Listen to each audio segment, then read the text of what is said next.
काय आहे नक्की काय? हालेलुया. काय? पित्याने देऊ केलेली देणगी म्हणजे गिफ्ट, तो विषय आहे. आज बापवार आहे.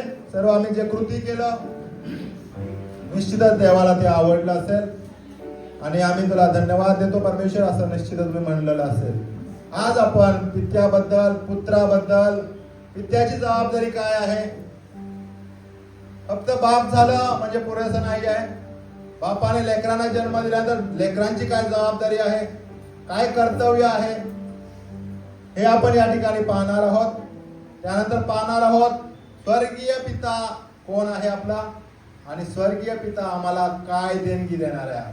आमेन. त्या गिफ्टसाठी तयार आपल्या माहित नाही एवढं 12 पर्यंत होईल का? मी प्रयत्न करतो. देवाला धन्यवाद देतो. परमेश्वर आज तुमच्या संगती माझ्या संगती बोलणार आहे. आमेन. तर वाचूया आपण काय करायचंय. जबाबदारी आपण आज पित्याच्या दिवशी, आज फादर डे निमित्त आपण शिकूया निर्गमनाचा 20वा अध्याय. लेकरं जर गडबड करत असतील प्लीज त्यांना बाहेर घ्या. तुम्ही बाहेर पण ऐकू शकता. कारण काय वचन हे देवाचे शब्द आहे, डिस्टर्ब करू नका आणि आपण देवाच्या वचनाचा सन्मान करूया. निर्गमनाचा 20वा अध्याय वचन 12.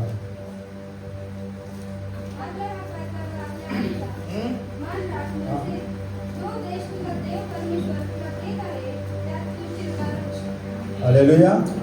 सर्वांनी नाही ऐकलं त्यांना लक्ष द्या प्लीज. मी थोडंच बोलणार पण तुम्ही पूर्ण ऐका प्लीज. काहीच करू नका. सर्व डिस्टर्बन्स काढून टाका. लेकरं जायचं बाहेर थांबूया. कोणीतरी लक्ष द्या लेकरांवर ना प्लीज. ठीक आहे. पुन्हा एकदा माईक द्या कोणाकडे. एक काम करा. मी वचन सांगतो तुम्हाला काय काय वाचणार आहोत आपण. काढून ठेवा आणि माईक असं त्याने वाचा. आजचं वचन खूप महत्वाचं आहे. निर्गमनाचा 20वा अध्याय 12 वचन, नीतिसूत्र 10 आणि पहिलं वचन, नीतिसूत्र 22 याचं 6वं वचन, कलशकार्यास पत्र 3रा अध्याय 21 आणि 22. येऊन क्या बोलतरी तर 21 याचा 6वा अध्याय वचन 4, नीतिसूत्र 13वा अध्याय वचन 24. ठीक आहे. सॉरी कोणाला भेटत वाचू शकता पण ठीक आहे. रोज तिकडे द्या. ठीक आहे. पुन्हा एकदा सॉरी म्हणत आहे की तुम्ही तयार आहात का? हालेलुया. निर्गमनाचा 20वा अध्याय वचन 12. लक्ष द्या तुम्ही. आपल्या बापाचा व आपल्या आईचा मान राख, म्हणजे जो देश तुझा देव परमेश्वर तुला देत आहे त्यात तू चिरकाल राहशील. ठीक आहे. काय वचन? तू आपला बाप व आई याचा सन्मान कर, म्हणजे तू ज्या देशात परमेश्वर तुला घेऊन जात आहे त्यात तू चिरकाल राहशील. हालेलुया. चिरकाल राहशील. कुठे राहणार आहे आपण चिरकाल? जो देश परमेश्वर आमचा पिता आम्हाला देत आहे. आशीर्वाद आहे याच्यामध्ये. पण कधी मिळणार आहे? जर तू आपला बाप आणि आई यांचा सन्मान कर. मग परमेश्वर, तुम्ही जाणार त्या देशाला नाही. जगाने दिलं, आई बापाने दिलं त्या देशाविषयी देव म्हणत नाही. तर परमेश्वर जो देव, जो परमेश्वर आहे, जो उत्तम देणारा आहे, तो ज्या देशामध्ये तुम्हाला घेऊन जाणार आहे तुम्ही त्या ठिकाणी चिरकाल राहा. तिथं तुम्हाला सुख, शांती, समाधान मिळेल. हालेलुया. बाप आहे तो स्वर्गीय बाप आहे आमचा. ते पण पाहणार आहोत आपण. पण तो बाप काय म्हणत आहे? या जगातल्या बापाचं तू सन्मान कर. सन्मान कर म्हणजे काय? थँक्यू डॅडी, सॉरी डॅडी एवढं म्हणून पुरेसं नाही आहे लेकरांनो. तरुण तरुणींसाठी आणि अनेक वयात झाले असते पण तुमचे पण आई वडील आहेत आज जगात, त्यांच्यासाठी पण म्हणत आहे देव, तू आपला बाप व आई याचा मान राख, सन्मान कर. अहो सन्मान करणे म्हणजे काय? आई बापाचा सन्मान करणे म्हणजे काय? तुमच्याकडून ऐकू द्या मला. तुमचं काय मत आहे बापाचा सन्मान करणे म्हणजे काय? आम्हाला एवढंच कळतं की वृद्धापकाळी त्यांची काळजी घेणे म्हणजे सन्मान राखणे. एवढं कळतं आम्हाला. पण आज आम्ही तरुण असताना, कामावर असताना, वेगवेगळं काम करून कमवत असताना आज आमची जबाबदारी काय आहे? काय जबाबदारी आमची? बापाचा आणि आईचा सन्मान करणे म्हणजे त्याच्या आज्ञेत राहणे आहे. लोकांसमोर त्यांचा अपमान करणे हे देवाला आवडत नाही आहे. हालेलुया. वाचूया आपण नीतिसूत्र 10वा अध्याय आणि वचन 1. खूप फास्ट जावं लागेल मला, 12 फक्त 20 मिनिट आहे. मुलगा शहाणा हा तर बाप सुखी, हा मुलगा मूर्ख तर आई. समजलं वचन? ऐकता तुम्ही? मुलगा शहाणा तर बाप सुखी. ज्या वेळेस बाप सुखी राहील, तुम्ही देवाचं आणि बापाचं सन्मान करता. आणि कसं करू शकता? तर तुम्ही शहाणपणाने राहिल्यामुळे. आता शहाणे होणे म्हणजे खूप काही शिकणं, ग्रॅज्युएट होणे, डॉक्टर होणे, वकील होणे, याला शहाणा नाही म्हणलंय. शहाणा त्याला म्हणलेला आहे की कितीही अडचण येऊ दे, समस्या येऊ दे, शिक्षण असू दे नसू दे, पगार चांगला नसू दे, पण शहाणपणाने वागणं म्हणजे अशी घटना करणे की ज्याद्वारे तुमच्या बापाचा कॉलर असा उभा राहील. बाप सन्मानाने म्हणेल माझा मुलगा. चार चौकात गेल्यावर म्हणतील, अरे उदाहरणार्थ विनोद सर आहे, त्यांची मुलगी काय चांगलं काम केलं, म्हणजे विनोद सरांची मुलगी म्हणतील ना, तेव्हा बाप म्हणेल होय खरं मी चांगल्या लेकराला जन्म दिलेला. तो बापाचा कॉलर त्या चार चौकात उभं राहील, ताट राहील. याला म्हणतात सन्मान. एखादं वाईट काम करतो, कुठेतरी जाऊन पडतोय, दारू पितोय, नशा करतोय आणि कोणतरी कंप्लेंट आणून देतो, तुमचा मुलगा तिथं पडलेला आहे, तुमचा मुलगा आज त्या ठिकाणी शिवीगाळ करत होता. त्या बापाची कॉलर खाली जाते. त्या बापाला दुःख होतो. का? तर मुलगा शहाणा नाही म्हणून. पण देवाचं वचन म्हणते की मुलगा शहाणा तर बाप सुखी. बापाला सुख द्या. आता इथं फक्त मुलगाच वापरलाय, मुलीने काय करायचं? मुलगा ऑब्लिक मुलगी धरायचं तिकडं. मुलींसाठी पण आहे. ज्या वेळेस मुलगा काहीतरी कर्तृत्व चांगलं काम करून येतो, सन्मान घेऊन येतो, पारितोषिक घेऊन येतो, बक्षीस घेऊन येतो, त्या बापाचं मान उंच होतं, बापाला सुख मिळतं. आणि म्हणून तर वचन म्हणतं नीतिसूत्रामध्ये, मुलगा शहाणा तर बाप सुखी. हालेलुया. बापाला हे गिफ्ट द्यायचं तुम्हाला. हालेलुया. फक्त ऐकायचं नाही. आज परिवर्तन घडलंच पाहिजे. तुमचं जीवन बदललंच पाहिजे. बापाचा जर अपमान होत असेल माझ्या कृत्यामुळे, माझ्या वागणुकीमुळे, तर मी कृत्य आज बदलणार, देवाला समर्पित आज होणार. हालेलुया. आणि इथं म्हणताय मुलगा मूर्ख तर आई दुःखी. Praise the Lord. वाचूया आपण पुढचं वचन, नीतिसूत्र याचा 22वा अध्याय वचन 6. खूप आहे बोलण्यासारखं. बघूया 12 पर्यंत कसं संपवत आहे. पुढे जाऊ थोडस. नीतिसूत्र याचा 22वा अध्याय वचन 6. मुलाच्या स्थितीस अनुरूप असे शिक्षण त्याला दे, म्हणजे वृद्धपणेही तो तुझ्यापासून परावृत्त होणार नाही. हालेलुया. आता बापाचं गोष्ट आहे. बापाला जास्त जबाबदारी आहे. मुलगा लहानपणी असताना त्याला तयार करणे खूप महत्वाचं आहे. मुलाची जबाबदारी आहे, कर्तव्य आहे, तसं बापाचं पण कर्तव्य आहे. बापाने जर लहानपणी लेकरांना तयार केलं, लेकरांना देवाच्या वचनात ठेवलं, देवाच्या भयामध्ये ठेवलं आणि स्वतः चांगलं वागून एक आदर्श बाप म्हणून या मुलासमोर राहिलं, तर तो बाप, असं देवाचं वचन म्हणतंय की मुलाच्या स्थितीस अनुरूप असे शिक्षण. मुलाच्या स्थितीस म्हणजे काय? जी त्याची स्थिती असते लहानपणी, त्या बाबत त्याला दिलं पाहिजे. बरंच लेकरं मी पाहिलं लहानपणी आहे ना, त्यांना शिक्षण मिळालं, संडे स्कूल मिळालं, घरातून पण शिक्षण मिळालं, पण काही वयानंतर ते लेकरं थोडस बिघडलेलं दिसतं आपल्याला. त्याच्यात आई बापाची चुकी, बापाची चुकी आहे का? थोडंफार आहे. कारण आम्ही लहानपणी लेकरं पण ऐकतात आणि बाप म्हणून त्याच्याकडे आम्ही लक्ष देतो, बबडा बबडा म्हणत खूप लक्ष देतो. थोडा मोठं झाल्यानंतर तो मुलगा जगात जातो, शाळेत जातो आणि मग या गोष्टी त्याला, जगातल्या गोष्टी आकर्षित होतो. पण त्याच्या वयानुसार अनुरूप असं शिक्षण देव म्हणतो.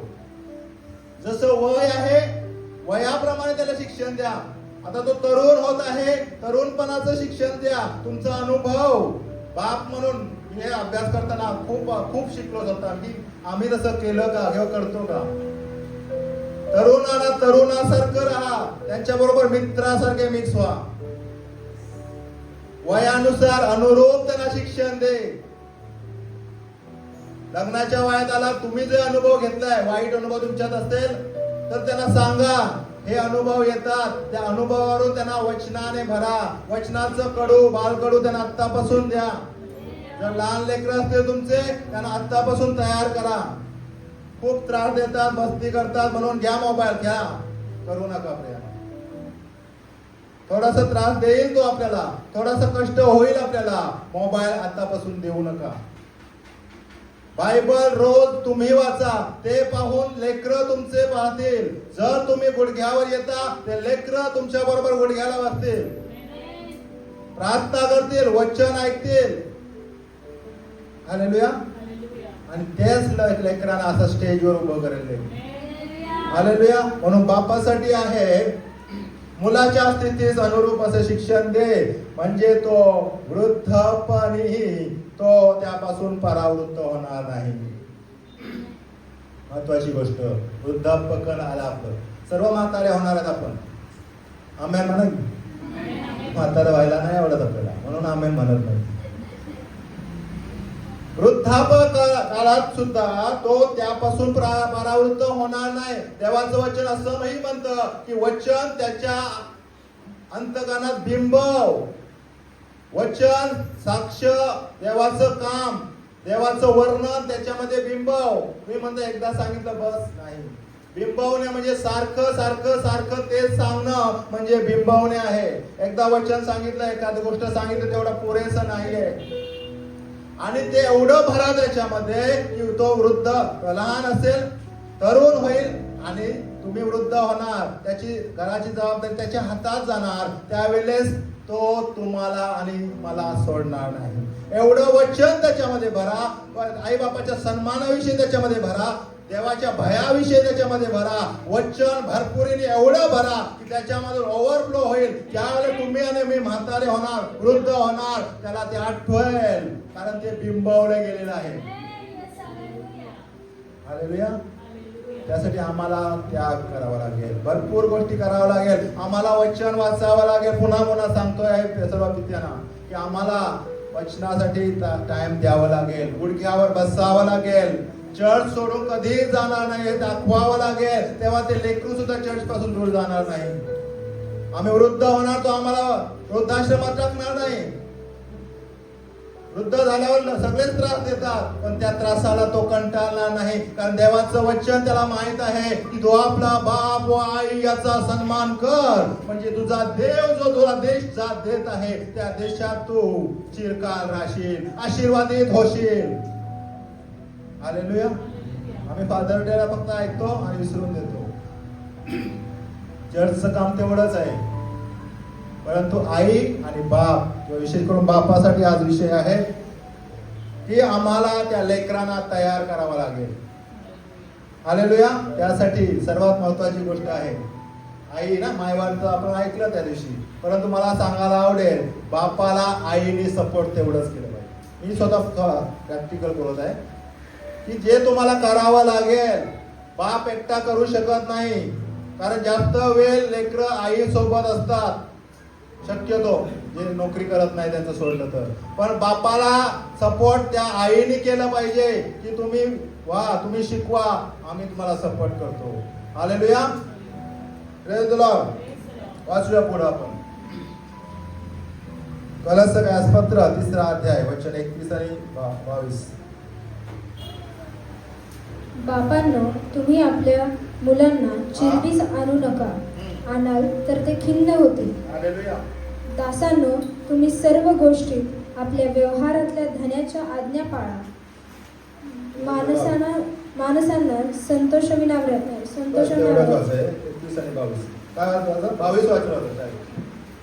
लक्ष द्या सर्वांनी. नाही काढलं बायबल तरी चालू, प्लीज आज बायबल नका उघडू कोणी, फक्त ऐका. बापानो फक्त 22 वचन 21 आहे. सॉरी. बापांनो, तुम्ही आपल्या मुलांना चिरडीस आणू नका. हालेलुया. काय म्हणताय? बापानो, आपल्या मुलास तुम्ही चिरडीस आणू नका. बापानो, आपल्या मुलास चिडीस आणू नका, कारण ते पुढे जाऊन खिन्न होतील, तुमच्यावरचं मन त्यांचं उठेल. खिन्न करू नका. म्हणजे खिन्न कधी होतो आपण? ज्यावेळेस बाप अयोग्य वागतो, बाप अयोग्य गोष्टीमध्ये गुंतून जातो, घरात अशांती निर्माण होते. फक्त दारू पिऊन येऊन अशांत निर्माण होत नाही. बाप म्हणून आम्ही जाऊन बाहेर काहीतरी गुंतागुंतीचं काहीतरी करतो, कर्जबाजारी करतो, आणि लोक आमच्या घरात येतात आणि सांगतात की या गोष्टी घडलेल्या आहेत. लेकरं खिन्न होतात.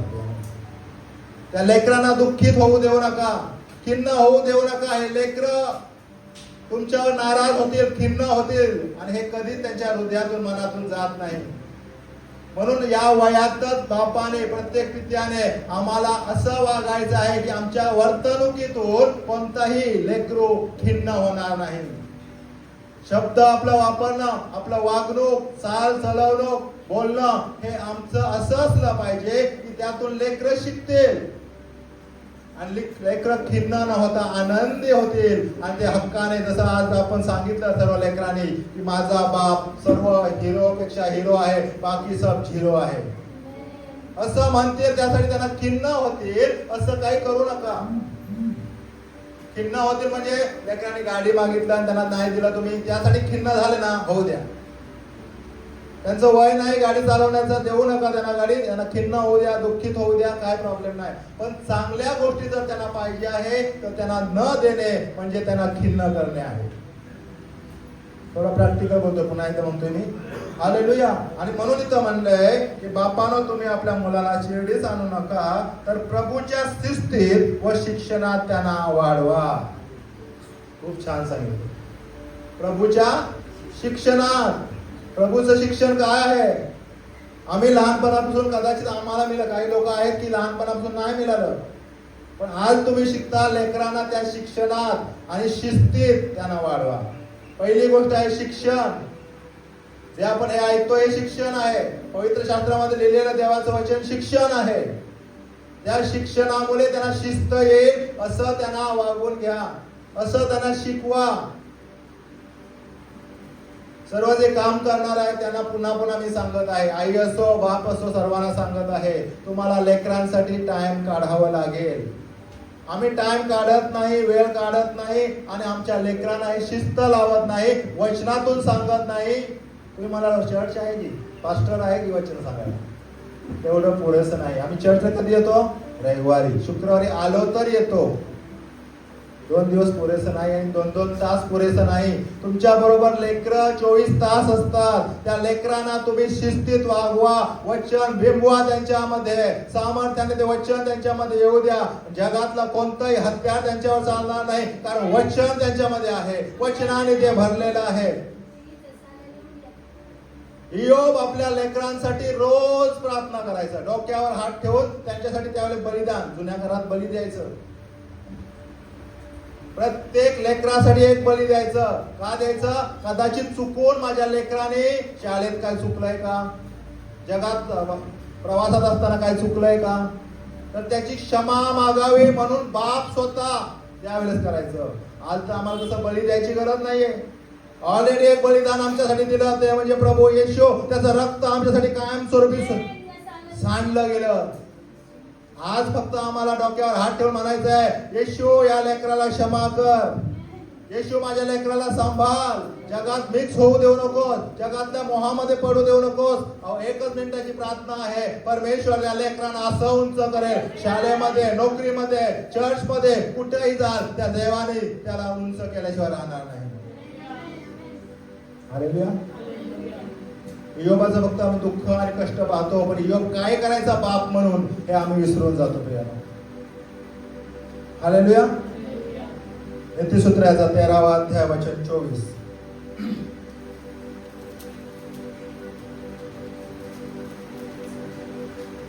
सर्वजण लक्ष देऊया, वचनाकडे लक्ष देऊ आपण. नीतिसूत्र याचा 13वा अध्याय वचन 24. जो आपली छडी आवडतो, जो आपली छडी आवडतो, तो आपल्या मुलाचा वैरी होईल. तो आपल्या मुलाचा, आम्ही काय म्हणतो, अरे काय बाप आहे, पोराला मारतोय छडीने, किती निष्ठुर बाप आहे म्हणतो ना. बापानो, आणि बाकीच्या लोकांना जर आपल्या लेकराला मारलं 2-4 छडी तर आम्ही नावं ठेवतो त्या बापाला. काय तो बाप आहे, काय ती आई आहे, सारखंच मारतं त्या लेकरांना. सारखं मारणं चांगलं नाहीये, चुकल्यावर मारणं. देवाचं वचनानुसार तो म्हणतो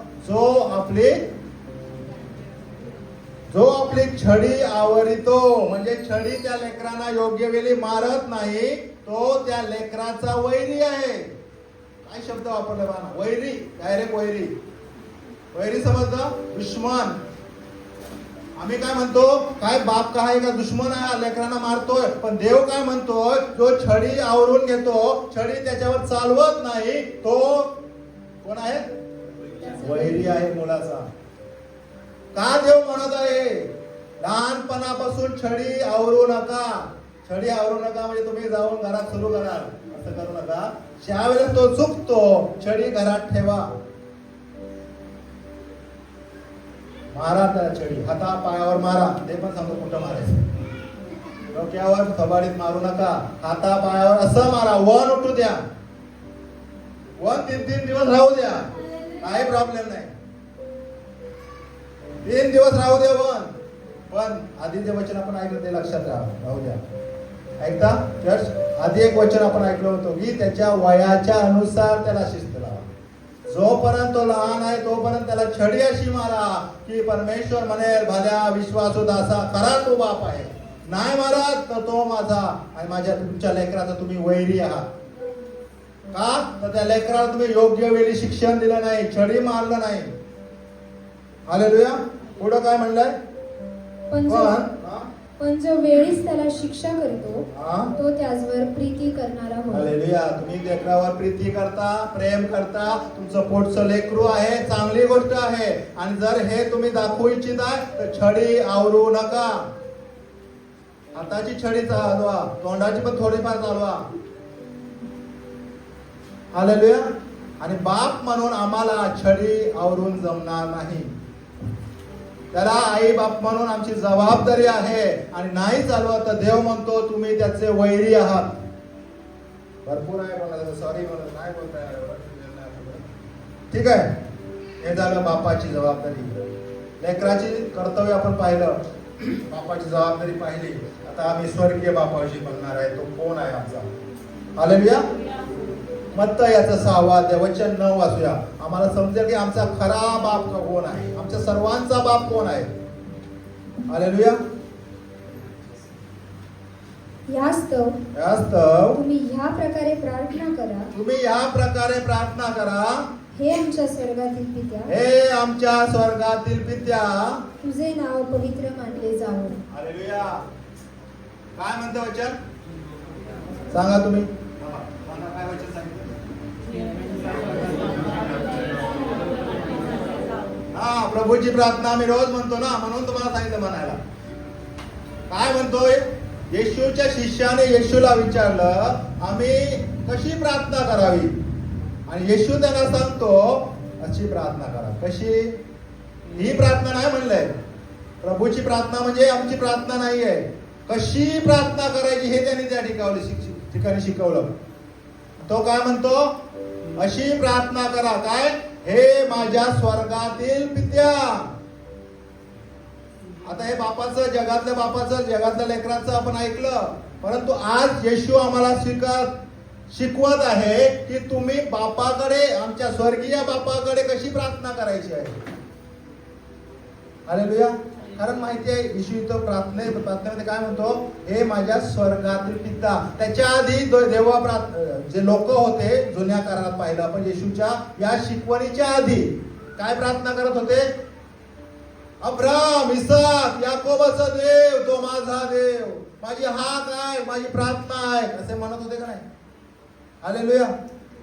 ऐकता तुम्ही, काय प्रार्थना करत होते. अब्राम, इसाक, याकोबाचा देव, तो माझा देव. म्हणजे किती लांबचा संबंध आहे ना. वाटतं ना कधी कधी, जेव्हा आपल्या जवळच आहे निश्चितच, पण बोलताना म्हणतो ना आपण, अब्रामाचा देव, इसाकाचा देव, याकोबाचा देव, आमच्या पूर्वजांचा देव, आमच्या आजोबांचा देव, आमच्या पंजोबाचा देव. परंतु प्रभू येशू आज विद्यार्थ्यांनी तुम्हाला एक पुन्हा एकदा आठवण करून देत आहे की तो म्हणतो तुम्ही अशी प्रार्थना करा की हे माझ्या स्वर्गातील पिता. जसं या लेकराने जाऊन त्या बापाला धनिकन दिलं, सांगितलं, हेच लेकरं जाऊन बापाकडे म्हणता 1000 रुपये द्या शॉपिंगला, तसं त्या बापाकडे जाऊन मागा. आज तो बाप तुम्हाला हे शिकवत आहे. जगातला बाप कमी पडू शकतो, पण तो स्वर्गातला बाप त्या कोणत्याही गोष्टीत कमी पडू शकत नाही. सर्व ज्ञानी आहे तो, सर्व व्यापी आहे, सर्व सामर्थ्याने भरलेला आहे तो. त्या बापाकडे पण आपल्याला मागायचं आहे. कदाचित आपल्या बापाची ती परिस्थिती नसेल. अनुभव घ्या त्या स्वर्गातले बापाकडे मागा. तो म्हणतो माग म्हणजे मी राष्ट्र वतनाला दे. तो मागत नाही तुम्ही घर मागा, गाडी मागा, राष्ट्र देशच्या देश परमेश्वर तुम्हाला देईल. वचन सांगतोय आम्हाला. पण तुम्हाला त्या बापाची आज्ञा पाळावी लागेल. जगातल्या बापाची पण आज्ञा पाळावी लागेल आणि स्वर्गातल्या बापाची पण आज्ञा पाळावी लागेल. हालेलुया. पुत्राची गोष्ट आपल्याला माहिती आहे. काय केलं? अर्धद्रव्य घेतलं आणि काही दिवसातच निघून गेला. ऐश मौज मजा केली मित्रांबरोबर. बापाची आज्ञा पाळली का त्यांनी? नाही. बापाची आज्ञा नाही पाळली त्यांनी. तरी जाऊन सर्व उडवलं, सर्व नाश केला आणि शेवटी ते डुकराचे कळप जे खातात ते शेंगा खायची त्याची वेळ आली, इच्छा झाली. त्यांनी खाल्लं का? कारण त्याच्याबरोबर पिता होता. त्याने त्याला सोडलं नव्हतं. हालेलुया. Praise the Lord. पित्याने त्याला सोडलं नव्हतं. पिता त्याच्या बरोबर होता. त्याने किती मोठी चूक केली. बापाला सोडलं, सर्व प्रॉपर्टी विकून पैसा घेऊन मौज मजा केली, सर्व घालवलं आणि वेळ प्रसंग असं झालं मित्र मंडळी सर्व निघून गेले. एकटा राहिला. आणि ते खाणेरडे प्राणी जे खातात ना ते खाण्याची त्याला इच्छा झाली, कारण पोटात आग पडायला लागली. तेव्हा त्याला तो असं बायबल असं म्हणतं की तेव्हा तो शुद्धीवर आला आणि म्हणाला माझ्या बापाच्या घरी कितीतरी नोकर चाकर आहे आणि त्यांना खाव्यात चांगलं चांगलं अन्न आहे. प्रियानो, आम्हाला शिकायचं आहे. शिकायचं नाही, कर्तृत्व करायचं आहे, कर्म करायचं आज. जर तुमच्याकडून अशी काही चुका झाल्या असतील, त्या जगीत पापाला असं फसवलं असेल, आत्मिक पिता जो आमचा स्वर्गीय पिता त्याच्या विरुद्ध तुम्ही पाप केला असेल, देवाला तुच्छ मानले असेल, देवावर अविश्वास ठेवला असेल, देवाची निंदा तुमच्या कामामुळे झाली असेल, तर आज प्रियानो ती हाक परमेश्वर तुम्हाला मारत आहे. काय केलं त्या लेकराने? तो शुद्धीवर आला. हालेलुया. वाचूया लुकाचं एकच वचन वाचू आपण. लुकाचं शुभवर्तमान 15वा अध्याय वचन 17. सर्वजण लक्ष द्या. वाचन नाही काढलं तर मी सांगतो तुम्हाला, काढू नका. लुकाचं शुभवर्तमान 15वा अध्याय वचन 17. नंतर तो शुद्धीवर येऊन म्हणाला, माझ्या बापाच्या कितीतरी मोलकऱ्यास भाकरीची रेलचेल आहे आणि मी तर येथे भुकेने मरतो आहे. पुढे 18 वचन वाचा. मी उठून आपल्या बापाकडे जाईल. मी उठून आपल्या बापाकडे जाईल. तुम्हाला देव आज या वचनाद्वारे सांगत आहे, उठा, आपल्या बापाकडे परत या. किती वाईट कर्म तुम्ही केलं असेल, चर्च सोडलं असेल, वचन वाचणं सोडलं असेल, प्रार्थना सोडलं असेल, दया क्षमा करणे सोडलं असेल, अयोग्य कर्म करत असाल, तो परमेश्वर तुम्हाला या वचनातून म्हणत आहे, तो उठून आपल्या बापाकडे मी उठून आपल्या बापाकडे जाईल व त्यांना म्हणेन. काय म्हणणार तुम्ही या बापाकडे, त्या स्वर्गीय बापाकडे काय म्हणणार आहे? बाबा, बाबा, मी स्वर्गाविरुद्ध व तुमच्या विरुद्ध पाप केले आहे. आता तुमचा मुलगा म्हणून घेण्यास मी योग्य नाही. आपल्या एका मोलकऱ्याप्रमाणे मला ठेवा. Hallelujah, hallelujah, hallelujah. झोपले का? नाही ना? आवाज द्या, प्रत्युत्तर द्या. मला नाही वचनाला. हालेलुया. परमेश्वर देव आज आम्हाला हाक मारत आहे वचनात. जगातल्या बापाला आम्ही दिलं आश्वासन, पवित्र देवाला, त्या परम पवित्र देवाला, बापाला आश्वासन द्यायचं आहे. तो काय म्हणतो, बाबाकडे मी परत जाईन, बाबा मी तुमचा मुलगा नव्हे तर दास म्हणून मला स्वीकारा. एवढा तो नम्र झाला, देवाकडे झाला, पश्चाताप केलं. हा, आणि मग काय घडलं बघा पुढे वचन वाचूया. मग तो उठून आपल्या बापाकडे गेला. तो दूर आहे तोच त्याच्या बापाने त्याला पाहिले आणि त्याला जाऊन कळवळा आला. कळवळा आला बापाला. काय केलं त्याने, बापाकडे जायला निघाला. तसं तुमचा बाप पाहतो, तुम्ही कधी रिटर्न यू टर्न कधी घेता, तुमचा एक पाऊल जरी माग फिरला देवाकडं, तो बाप तुम्हाला पाहतो दुरून आणि पुढं आणि धावत जाऊन त्याच्या गळ्यात गळा रडू लागला, म्हणजे पश्चाताप करू लागला. मग काय झालं बा, मुलगा त्याला म्हणाला, बाबा मी स्वर्गाविरुद्ध व तुमच्या विरुद्ध पाप केले आहे. आता तुमचा मुलगा म्हणून घेण्यास मी योग्य नाही. पण बापाने आपल्या दासांना सांगितले, लवकर उत्तम झगा आणून ह्याला घाला, ह्याच्या हातात अंगठी व पायात जोडा. काय केलं बापाने आपल्या दासांना सांगितलंय, लवकर उठून उत्तम झगा तयार करा. आमचा बाप, स्वर्गीय बाप आणि कदाचित जगातला बाप पण असाच आहे. काय करतो, तुच्छ लेखत नाही. तुम्ही किती चुकला असाल, तुम्ही किती पडले असाल, देवाची निंदा झाली असेल, बापाची निंदा झाली असेल, असं तुम्ही वागला असाल, त्या आई बापाचा सन्मान तुम्ही केला नसेल, चार चौघात बापाचा, आमच्या आध्यात्मिक बापाचा तुम्ही अपमान केला असेल, परमेश्वर जो देव जो आमचा पिता आहे, त्याला आम्हाला अब्बा पिता हात मारण्याचा त्याने अधिकार दिलेला आहे, तो काय म्हणत आहे, उत्तम झगाना. तिचे कपडे घाण झाले असते, गलिच्छ झाले असते पापामुळे, वाईट कामामुळे, परमेश्वर तसंच म्हणत आहे, त्याला पवित्र वस्त्राने, त्या शखायला ग्लोरीने त्याला भरून टाका, त्याच्या हातात अंगठी घाला, देव आणि बापामध्ये तो संबंध पुन्हा स्थापित करा. हालेलुया. असा आमचा बाप आहे तो. हालेलुया. Praise the Lord. ठीक आहे, शेवटच्या वचनाकडे जाऊ आपण. आणि आज आपण महत्वाच्या विषयाकडे पाहत आहोत. तो म्हणजे विषय परमेश्वराने आपल्यासाठी दिलाय, जो पेंटेकॉस्ट संडे गेल्यात रविवारी झाला नाही, म्हणजे देवाने त्याचं काम केलेलं आहे, माझा विश्वास आहे. गेल्या शुक्रवारी पण अद्भुत काम परमेश्वराने या ठिकाणी केलं आणि आजही तो परमेश्वर आम्हाला देणार आहे. आणि आजचा विषय तो आहे पित्याने देऊ केलेली देणगी.